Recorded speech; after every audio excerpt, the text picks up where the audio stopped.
Moi, je transmets ma passion, je kiffe ce que je fais. Il faut avoir les reins solides et un mental d'acier. Combien on gagne en étant fromager aujourd'hui en France? Donc j'encourage les jeunes pour ma retraite. J'ai démissionné parce qu'il m'a escroqué de 8 ans. Je l'ai eu très mauvaise. Je suis tombé dans la fromagerie Barthélemy qui servait la table des présidents. Les jeunes, il faut les encourager à entreprendre. J'avais une vendeuse, elle me volait, donc je m'en suis séparé. Comme elle disait toujours, elle disait les présidents trépassent, mais la fromagère reste. C'est pas mal ça. On est dans un monde où pour réussir, il faut se battre. Bon, les amis du patrimoine, on est parti pour l'entretien. Vous avez vu le vlog il y a 2 semaines avec Roland Rousselet, la fromagerie Roland Rousselet. Je vous invite à vous abonner, à mettre un like et à activer la cloche pour l'entretien. Bon, Roland, rebonjour. Rebonjour. Rebonjour. Ouais. Est-ce que maintenant tu peux me parler de ton parcours personnel et rentrer en profondeur? Où est-ce que tu as grandi? Avec qui? Et comment la passion du fromage t'a été transmise? D'accord, j'ai grandi avec ma maman et mon petit frère. Elle nous a élevés toute seule. Donc je pense pour réussir, il faut connaître un peu la merde. Moi je pense que pour réussir quelque chose, il ne faut pas être né là avec une cuillère en or dans la bouche. Parce que des fois, on peut vite redescendre. Pas oublier ses valeurs, être le plus humain, être le plus passionné. Et puis je suis tombé dans le fromage parce que ma mère est devenue fromagère sur les marchés. D'accord. Donc il fallait que j'aide maman. Avant d'aller à l'école, j'allais l'aider à décharger, charger le camion. Parce que À quel âge? 17 ans, 15 ans, j'ai commencé à travailler à 15 ans, à 13, 14 ans, je travaillais avec ma mère. J'ai aidé juste à décharger, tout ce que je portais, c'est ce qu'elle ne portait pas. Donc pendant les vacances scolaires, j'ai aidé ma maman à décharger, charger. Et j'ai commencé à voir ma mère travailler dans le fromage, et puis ça m'a donné le goût du fromage, quoi. Et c'est là qu'est venue la passion. Ça m'a plu parce que ça reste quand même le patrimoine français. Tout à fait. Je l'ai placé, t'as vu. Ah, il l'a placé, hein? Non, mais en plus, c'est vrai, c'est le patrimoine français. C'est vrai qu'on enlève le fromage, c'est quand même la France, on est quand même spécialisé dans le fromage, parce que dans le vin, ça s'est assez développé partout, mais le fromage, c'est quand même typiquement français. On ne peut pas nous piquer ce patrimoine culinaire. On est le meilleur en termes de patrimoine culinaire, je pense. Le meilleur, il est meilleur par rapport à quoi et par rapport à qui? On ne peut pas dire le fromage, ce fromage-là est le meilleur. Non, c'est clair, c'est clair. C'est-à-dire qu'il est très bon. Oui, le meilleur, c'est par rapport à ce que tu veux dans l'instant T. Donc souvent, moi, on me dit, tu veux quoi comme fromage? Pour vous, c'est quoi le meilleur? C'est pas moi qui le mange, c'est le client. Donc moi, c'est à moi de centrer le meilleur pour lui. Et mon parcours ton professionnel. parcours professionnel, je veux dire… J'ai commencé à 15 ans sur les marchés avec ma maman. Et après, j'ai arrêté l'école à 17 ans et demi. Alors pas bien, mais en fait, je crois que c'était un signe. Ah bon, parce qu'en fait, j'avais fait les premières mécaniques moto et j'avais travaillé tout l'été avec ma maman dans le fromage. Et en fait, ce qui se passe, c'est que la deuxième année, ils m'ont oublié. Tu sais, parce que normalement, tu sais, ils énumèrent les noms et après, tu te classes suivant les classes, tout ça, tu vois. Ouais. Et moi, ils m'avaient oublié. Donc, je vais voir le directeur. Il me dit, vous m'avez oublié. Et là, j'ai dit, c'est un signe. Et quand tu commences à goûter au monde du travail et que ça te plaît, l'école, ça sert pas à moins de choses. Et dans le fromage, tu as commencé comment? Parce que je sais que tu as travaillé… avec ma mère. Tu as fourni Alors, au-delà de ça, j'ai travaillé avec ma mère sur les marchés dans le fromage. Ouais. Je suis parti après pour travailler dans le 15e arrondissement. Je suis resté 1 an et demi. J'ai démissionné parce qu'il m'a escroqué de 8 euros. Ah oui. Moi, je suis très carré. C'est-à-dire que tu m'escroques pour 8 euros aujourd'hui. Là, c'est une question de valeur. Voilà. Et en fait, je suis tombé dans la fromagerie Barthélemy qui servait la table des présidents depuis 40 ans. Et je suis devenu responsable de cave. J'ai eu la place de responsable d'affinage très vite. Je suis un autodidacte. C'est dingue ça. J'apprends vite En fait, je n'aime pas les ordres. Alors ça va plus loin en fait. Comme je n'aime pas les ordres, je fais tout pour pas en recevoir. Tu vois? Donc tu voulais devenir patron dès le plus jeune âge? Depuis l'âge de 15 ans, j'ai toujours voulu être patron. C'est-à-dire que j'ai appris beaucoup. J'ai vraiment beaucoup et très vite absorbé. Ouais. Et après, j'ai eu cette opportunité. Et je me suis installé. Donc l'entrepreneuriat, c'était ton truc? En même temps, quand tu n'aimes pas les ordres. C'est clair, il n'y a que cette voie-là, je pense, qui est choisie. Mais pour parler un petit peu du 15e où tu as travaillé, où tu as fourni… Alors le 7e, rue de Grenelle, c'est elle qui fournissait. Rue de Grenelle, c'était la maison Barthélemy, Nicole Barthélemy. Barthélemy, d'accord. Voilà. Et en fait, comment ça se passait? Est-ce il fallait avoir une sacrée rigueur, j'imagine, parce qu'on fournit quand même l'Élysée. Donc, j'imagine que ça devait servir pour impressionner dans les rendez-vous diplomatiques, peut-être. Non, non. Ça doit être du grand fromage, j'imagine. Du grand fromage, tu sais, c'est pas une question de grand fromage. Déjà, c'est la régularité, en fait, qui est très important, et puis de maîtriser l'affinage. Après, moi, j'étais responsable d'affinage, donc moi, je gérais la cave. Donc, voilà, le reste, après, c'était ma patronne. Et puis ils ont connu le monde du fromage. Nicole Barthélémy, ça fait plus de 40 ans. Donc en fait, elle a servi depuis Giscard d'Estaing, t'imagines Élysée? D'accord. Et en fait, elle a été interrompue avec Mitterrand et Mitterrand l'a reprise directement parce que non, elle est restée à travers le temps. Ok. Comme elle disait toujours, elle disait les présidents trépassent, mais la fromagère reste. C'est pas mal ça. Et pour parler de cette fromagerie-là, donc comment tu l'as choisie? C'est rue Mouffetard. Donc, rue Mouffetard, Alors, pour ceux qui ne connaîtraient pas, c'est une rue très commerçante à Paris. C'est une des plus vieilles rues de Paris, on appelait ça anciennement la rue des sorcières parce que c'est les sorcières qui passaient par là pour se faire brûler au bûcher. Ok. Et en fait, je ne connaissais pas du tout la rue Mouffetard. Et en fait, moi, pour l'anecdote, je devais racheter la maison Barthélemy à la base. D'accord. Et elle m'a fait croire pendant 3 ans qu'elle voulait me vendre pour me garder. Tu vois? Alors, c'était un peu vicelard. Je l'ai eu très, très mauvaise. Et quand je l'ai mis vraiment dos au mur, dire vous me vendez ou pas, elle a commencé à péter les plombs en fait. Elle a perdu le contrôle. Parce qu'elle s'est rendue compte qu'en fait, que je lui mettais... Et tu as voulu ouvrir ta fromagerie derrière? En même temps, ça a été dur pour moi parce que c'était une cave comme elle avait, tout ça, c'était quand même pendant 3 ans on te ment pour te garder, et c'est quand même un monde qui s'écroule. Est-ce que je vais retrouver une fromagerie aussi cotée, aussi avec un potentiel, tout ça? Donc j'ai eu beaucoup de mal à l'accepter et en fait c'est la première boutique que j'ai visitée, qui était pas très bien tenue, c'est ce qu'il faut se dire. Et la rue Mouffetard, en fait, c'est con, mais je ne connaissais pas spécialement la rue Mouffetard. Quand j'ai visité la rue Mouffetard, tout le monde connaissait la rue Mouffetard partout dans mon entourage. Très connu. Bah oui, mais quand tu ne connais pas, toi. Parce que moi, j'allais au travail, je faisais beaucoup d'heures. Donc. Et j'étais dans le 7e, j'étais un peu perdu parce que je venais à pied jusqu'ici. Et quand je disais, vous connaissez la rue Mouffetard? Oui, c'est là-bas. Tout le monde connaît la rue Mouffetard. Tu vois? Et là où on va différemment pour moi, maintenant, au jour d'aujourd'hui, c'est quand tu dis, vous connaissez la fromagerie Barthélemy? Celle qui s'est à l'Élysée, entre la rue de Grenelle, boulevard Raspail. T'es obligé vraiment d'argumenter où ça se trouve. Ouais. Là, je suis la fromagerie Roland Rousselet, rue Mouffetard. Ah, Voilà, c'est fin de connu, discussion. ok, direct. Et là, en fait, c'est le potentiel, comme en bas, la cave, que je puisse vraiment exploiter tout mon potentiel. Tu vois, là, je vais vraiment kiffer C'est l'écran. ça. Et c'est surtout pour ça que j'ai acheté. Et puis là, je suis pas fermé. Regardez le vlog d'ailleurs, on va visiter la cave. Il va nous parler de tout ce qu'il ambitionne de faire dans cette cave. C'est assez dingue. Dingue, je sais pas, c'est vraiment transmettre au maximum. Non, mais c'est on va dire, original, c'est original. Ouais, original. Et puis c'est une des très vieilles rues de Paris. Et puis comme ça, je mettrai l'écran géant. De toute façon, vous le verrez. Et puis peut-être que tu repasseras plus tard. Ah, mais je Pour repasserai. vraiment- Maintenant, c'est ma fromagerie ici maintenant pour moi. Et Je viendrai chercher Et mon tu fromage. sais quoi, promis, si, parce que tu lances ton truc, si sur ma vidéo il y a beaucoup de likes, je te ferai découper en live une meule de comté au fil en bas dans la cave quand elle sera faite. Oh. On fait le pari? Ok? On fait Non, on ça. fera un kiff ton patrimoine. Ça, c'est bon ça. Mais c'est surtout, c'est surtout. Et pourquoi j'ai fait cette vidéo aussi? Parce qu'il faut le dire aussi, moi je suis quelqu'un qui aide beaucoup les jeunes. Pourquoi? Parce que moi, les vieux, en fait, ils m'ont toujours menti pour me brider. Et en fait, il ne faut pas oublier que les jeunes, il faut les encourager à entreprendre. Parce que les vieux, quand ils vont partir à la retraite, moi je suis la génération qui suit, donc j'ai presque 40 ans fin d'année. Mais après, il faut qu'on encourage aussi les jeunes. Toi, t'as quel âge? Ouais, puceau. Bon, puceau de la vie, mais il faut évoluer. Et je te souhaite, c'est-à-dire qu'il faut toujours aider, j'aide beaucoup les jeunes. En Ouais. fait, parce que moi j'ai 40, tu vois, quand ils partent en retraite, ils ont 60, moi 40 et 20 ans. Donc en fait, c'est notre relais, c'est notre retraite. Donc j'encourage les jeunes pour ma retraite. Mais moi j'encourage plus les jeunes que les vieux. Les vieux, j'ai toujours été très déçu. Parce que dès qu'ils voient une concurrence, ils te brident. Moi, j'ai pas de concurrent, je m'en tape en fait. On évolue. C'est-à-dire que vous êtes notre futur. Ok. Donc j'aide au maximum les Non, jeunes. mais t'as raison. On va en revenir dans l'entretien. On va revenir sur ça après. Pour l'instant, je veux parler de ton entreprise. Ouais. Comment elle tourne aujourd'hui? Juste clientèle, échange? Est-ce que tu es sur les réseaux sociaux pour communiquer? Alors, Comment ça marche? Comment tourne l'entreprise aujourd'hui? Alors- Comment tu gagnes ton pain? eh ben, à l'ancienne. Alors les réseaux, j'essaie de m'y mettre. J'ai un Instagram et un TikTok, mais bon, Allez-y. c'est dur, hein. C'est Fromagerie Roland Rousselet. Allez lui donner de la force. Je vous l'affiche en description. Ouais, voilà, parce que moi, les TikTok et tout, c'est pas trop mon univers. Moi, je suis plus à l'ancienne, tu vois. J'aime bien affiner le fromage, j'aime bien réussir.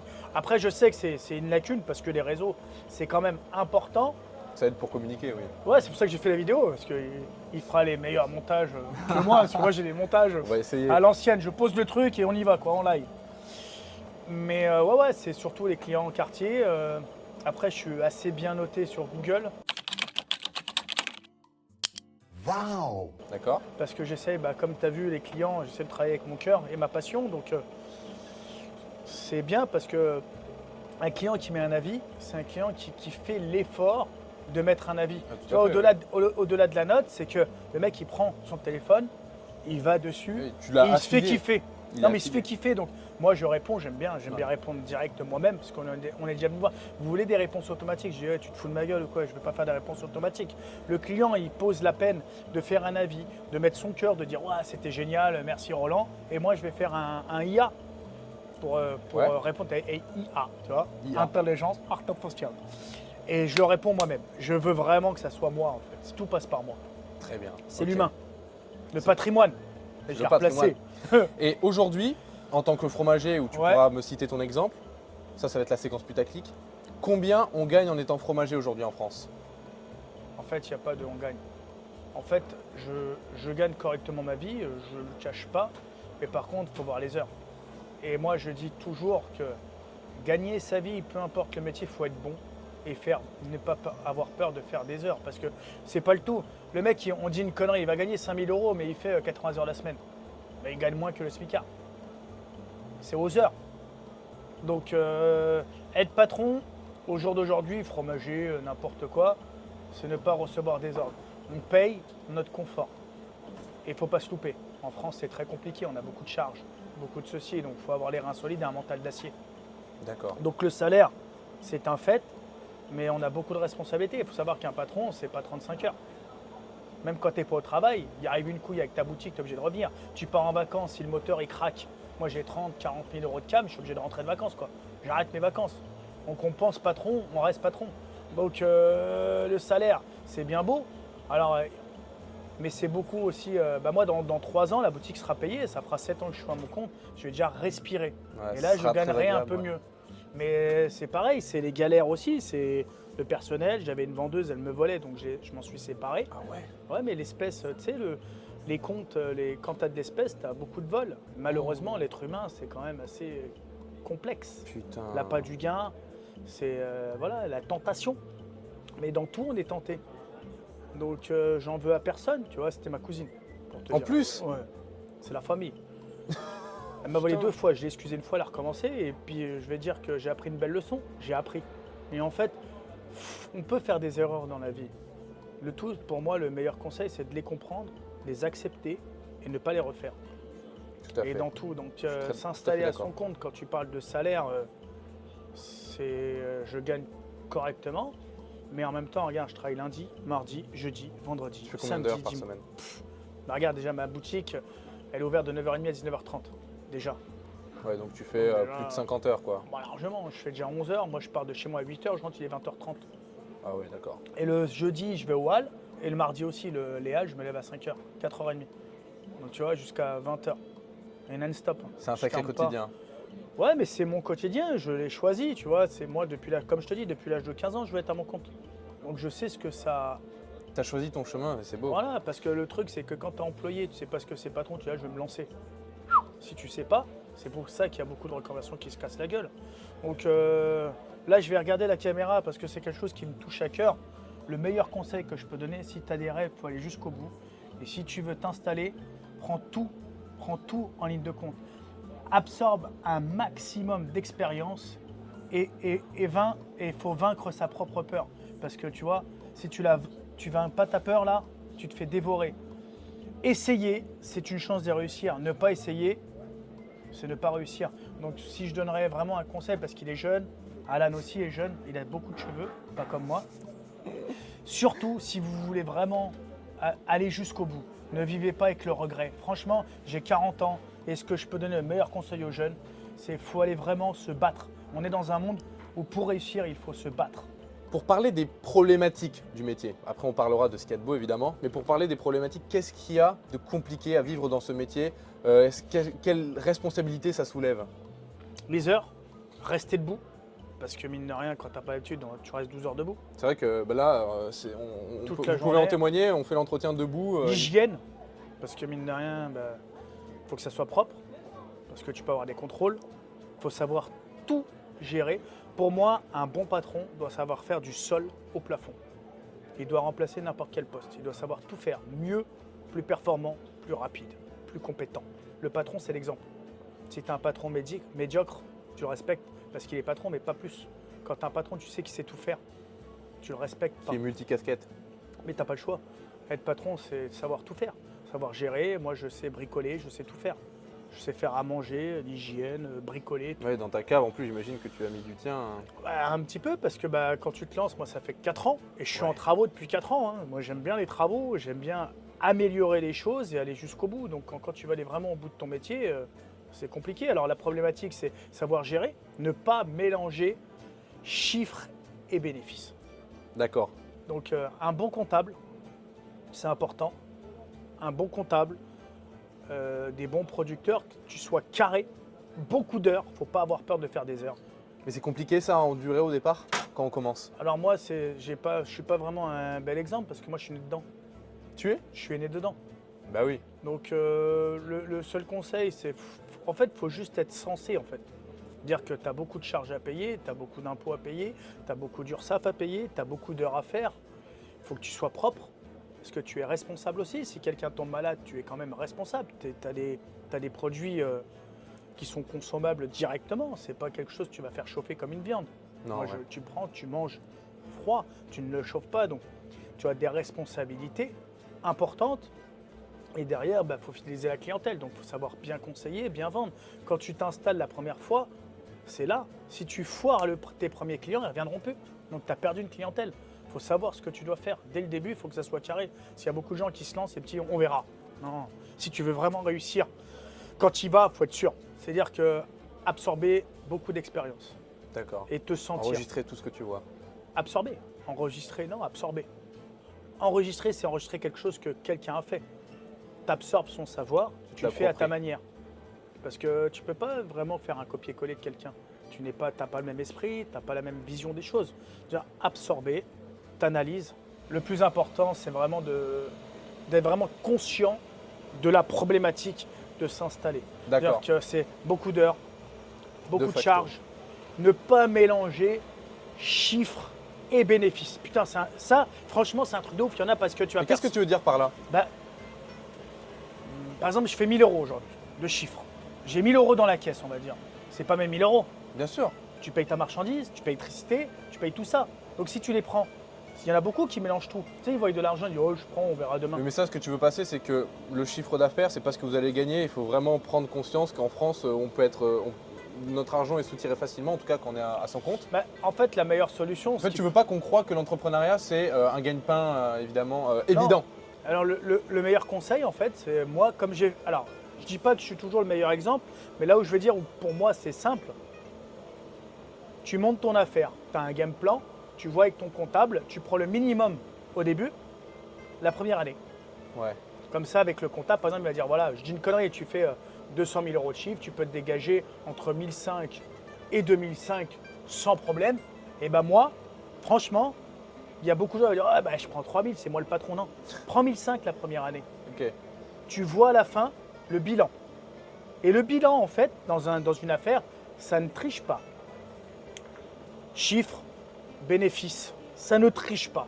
Le comptable dit voilà. Et à la fin, tu peux rectifier.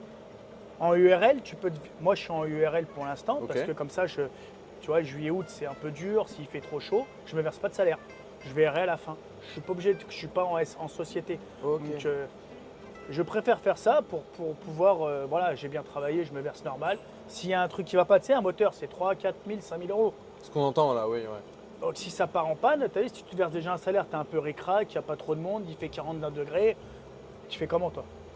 Ouais, c'est vrai que Donc, c'est il a- chaud, hein. Donc en URL, pour moi, c'est la meilleure solution pour l'instant, pour dire voilà, c'est dur, je pars en vacances, je préfère pas me payer pour avoir toujours de la trésor sur le compte en cas de problème. Et pour parler évidemment de ce qu'il y a de beau dans ce métier, c'est un métier passion. Déjà, est-ce que c'est un métier passion? Oui, on peut se En le même dire. temps, tu sais, je vais te dire une chose. Alors, on va parler de mon métier parce que là, tu viens pour mon métier. Moi, je suis passionné. Après, je ne suis pas dans la tête des autres. Moi, je transmets ma passion, je kiffe ce que je fais. Tu vois, c'est carré. Tu vois, tout ce que tu as goûté, tu as kiffé. J'ai adoré. Mais il y en a qui sont moins bien que moi. Il y en a qui sont meilleurs que moi. Donc, si tu n'es pas passionné, Est-ce que c'est un problème? Non. Si Peut-être. t'es pas passionné, En fromagerie. bah, en même temps, il y a des bons et des mauvais. Donc si le mauvais, il est passionné, bah, non. Quand tu es passionné, tu aimes bien que ça soit carré. Donc il y a de tout pour faire un monde. Et des fois, tu as des revendeurs. Après, ça dépend de tout. Moi, je ne peux pas te dire. C'est une question qui est... Si tu es vraiment un passionné, lance-toi. Voilà. On va C'est faire ce qu'il ça. faut, ce qu'il faut dire, ouais. Si tu es vraiment passionné, lance-toi avec un bon comptable qui t'explique les petites failles. Parce que tu n'as pas le droit à l'erreur. En France, tu n'as pas le droit à l'erreur. Et pour motiver les amis du patrimoine qui trouveraient leur ligne de mire à travers la fromagerie, qu'est-ce que tu aurais à leur dire? Qu'est-ce qu'il y a de beau dans ce métier? Qu'est-ce qu'il y a de magnifique qu'on vit au jour le jour, qui nous remplit de plaisir, qui fait que quand on se lève le matin, on est heureux d'aller travailler? Pas d'ordre. Pas d'ordre. Ouais, moi je supporte pas les ordres. Et puis derrière, moi c'est vrai que je suis rue Mouffetard, j'ai une certaine qualité de clientèle. Et T'as pas de débordement, t'as des clients chaleureux. débordement, Rue Mouffetard, on met même tu m'as dit que n'importe t'avais où. une bonne mais clientèle. On peut pas me faire chier en fait. T'as un débordement de quoi en fait? T'es chez moi, tu vas pas me faire chier. c'est clair. Non, tu peux pas te laisser déborder en fait. T'es chez toi. Le client, si ça lui va pas, bah, il va ailleurs. Moi je veux pas d'ondes négatives dans mon travail, dans ma vie en fait. Ok. Donc, le meilleur conseil, c'est choisis bien. Rentre dans une boutique si tu dois acheter. Alors, moi, je pars en fromagerie. Si tu dois acheter une fromagerie, il faut que tu te sentes bien dedans. Tu sais, quand je rentre dedans, moi, j'étais bien la première fois. Franchement, si tu le sens pas, Tu savais que c'était n'achète ici. pas. Ouais. J'en ai visité 7. Celle-ci, la première que j'ai visitée, et le potentiel qu'elle avait, j'ai pris là. Donc, le meilleur conseil, c'est franchement, il faut que tu te sentes bien déjà. Ouais. Parce que faut savoir que tu vas y passer beaucoup de temps. Mais au-delà de la boutique, dans le métier, qu'est-ce qu'il y a de beau? Vraiment, qu'est-ce qu'on aime faire quand on est fromager? Alors moi je suis tombé dedans, le goût, le terroir français, le partage. Parce que tu sais, une bonne assiette de fromage, tu reçois beaucoup de monde et peu importe d'où on vient, qu'on soit vert, jaune, rouge, bleu, C'est des valeurs finalement. homme, femme, on fait un fromage, tout le monde s'éclate. Tu peux viser le goût de tout le monde, tu vois, tu mets fromage doux, fort, tu fais partager le plaisir culinaire avec une bonne baguette, un bon verre de vin. C'est les valeurs de la fromagerie, ça? De la fromagerie, de la mienne ou en De la général? tienne. La mienne, les valeurs, c'est qu'on kiffe. Viens comme tu veux, viens comme tu es, faut que tu kiffes. Faut que tu arrives chez toi, que tu n'aies pas honte de mes fromages. Tu vois, de dire putain, avec Roland, on va s'éclater. Il a dit que ça c'était une tuerie, tu vois. Quand on Et les amène pour ouais. impressionner nos potes. impressionner ou pas impressionner, faire découvrir ce que tu as kiffé. Parce qu'en fait, c'est le but, tu goûtes un fromage, que tu kiffes grave. Qu'est-ce que tu vas faire? Quand tu as tes potes, oh putain, faut que je leur fasse goûter ça, c'était de la frappe. Et tu veux être sûr, tu veux que ça soit la même chose. Tu vois, tu veux pas être déçu. Tu Ouais. viens chez moi, tu sais que c'est carré. Donc ce que tu as découvert, il n'y aura pas de surprise. Parce que tu sais, des fois, tu achètes un truc, c'est super bon, trois mois après, tu reviens, tu rachètes le même truc, c'est moins bon. Tu es dégoûté. C'est clair. Moi, je veux que ça soit carré. Mais ce que j'aime bien aussi chez toi, c'est que aussi ce que je veux faire chez Odyssée, c'est transmettre des personnalités, des gens du cru, du patrimoine français qui ont Alors, un certain comportement qui est agréable à vivre au jour le jour. Toi, moi j'ai vu comment tu te comportais avec tes clients, c'est chaleureux, c'est proche, on a envie de t'acheter. en même temps, c'est le but. Pour moi, je suis né dans le commerce. J'ai vu beaucoup de lacunes dans le commerce. Donc, quand je me suis installé, j'avais mes valeurs. J'ai vu beaucoup de défauts. Tu sais, quand on dit absorber, ça peut être le bon et le mauvais. Il n'y a pas que le... Moi, je pense personnellement que j'apprends plus sur le mauvais que le bon. Le bon, c'est facile. Le mauvais, c'est plus compliqué. Mais quand tu l'as absorbé, tu es capable de changer ça. Tu vois? Ouais. Parce qu'on apprend toujours par le bon, on en revient. Mais quand tu as toujours eu de l'argent, tu sais pas ce que c'est manquer d'argent. Non, il faut Quand tu as eu un peu avoir d'argent, pataugé un petit peu. tu as manqué d'argent. Quand tu retrouves l'argent, tu le respectes plus. Je comprends. Donc pour moi, c'est bouffe de la merde, un petit peu, relève-toi, apprends. Tu sais, comme je t'ai dit tout à l'heure, au premier reportage, Dans le vlog, ouais, dans le blog, je t'avais dit, le plus dur, c'est pas d'arriver en haut, c'est d'y rester. Mais il faut aussi savoir se remettre en question. Tu vois, j'ai beaucoup évolué. Tu m'aurais connu au début, je n'étais pas comme ça. et tu as évolué d'une manière où aujourd'hui tu es comme tu l'es, tu Ouais. es proche avec tes clients, tu es Bah ouais. chaleureux, tu les Ouais. accueilles, tu parles, tu les fais rire. Ouais, moi j'aime les anecdotes. Bah t'as vu, j'avais fait Bah, beaucoup justement. d'anecdotes. Hein. C'est le mot de la fin. Je vais te demander une anecdote particulière. Quelque chose qui t'a touché, qui t'a heurté dans la boutique, dans la fromagerie. En fait, pour moi qui est jeune, je suis arrivé, j'avais 35 ans. Un vieux monsieur de 88 ans. Il est arrivé et puis il ne savait pas que ça avait changé. C'était un ancien ici. Ouais, il est arrivé un petit branleur, il m'a pas dit qu'il partait, il était un peu dérouté, parce qu'il avait ses habitudes. Il a commencé un peu à me prendre de haut et je lui ai dit, écoutez, vous n'allez pas me prendre la tête, vous êtes venu pour du fromage, vous prenez du fromage et après vous me critiquerez si ça vous va pas. Il m'a dit, d'accord. De toute façon, les petits branleurs, ils croient toujours tout savoir mieux que les anciens. J'ai dit, monsieur, pas pour ça qu'on est ancien qu'on sait. Si on ne sait pas ce qui se passe autour de nous. Et je lui dis, vous savez, il y a un ancien qui m'avait dit, mon savoir est un grain de sable dans cet univers. Donc vous êtes peut-être un grain de sable, mais vous n'êtes pas là pour me faire chier chez moi. Donc c'est soit vous prenez des fromages, soit vous partez d'ici. Mais il m'a dit, mets-moi 5 fromages, mais avec du caractère. Moi, j'aime le caractère. Je dis, ok, j'ai mis 5 fromages. Et poisse, comté vieux, je me rappelle encore, hein. Un chèvre très affilé, la bondegatine très affinée. Et j'ai mis aussi un langre affiné et un beau camembert. Bref, il a pris 10 ans, il a pris 10 ans d'âge là. Il est reparti, il est revenu la semaine d'après, il m'a dit viens là petit branleur. Il m'a serré la main, il m'a dit c'est le goût de mon enfance. Mais tu te rends compte comment on s'en rend pas compte, regarde j'ai la chair de poule. Oh là là là là. On s'en rend pas compte parce qu'il y a un ancien de 88 ans qui a goûté plein de fromages, plein de fromageries. Moi petit branleur de 35 ans qui me dit putain c'est le goût de mon enfance. Franchement, il n'y a pas mieux. Voilà, je termine sur ça. C'est très beau. Ben, merci Roland Rousselet. Merci à toi. C'était magnifique, de Voilà. très beaux mots sur la fin. Ouais. Et je t'en prie, tu as encore des Ouais. clients. Bonjour. Les amis du patrimoine, on vient de vivre un très bel entretien. Évidemment, abonnez-vous, activez la cloche, likez et à très bientôt sur Odyssée.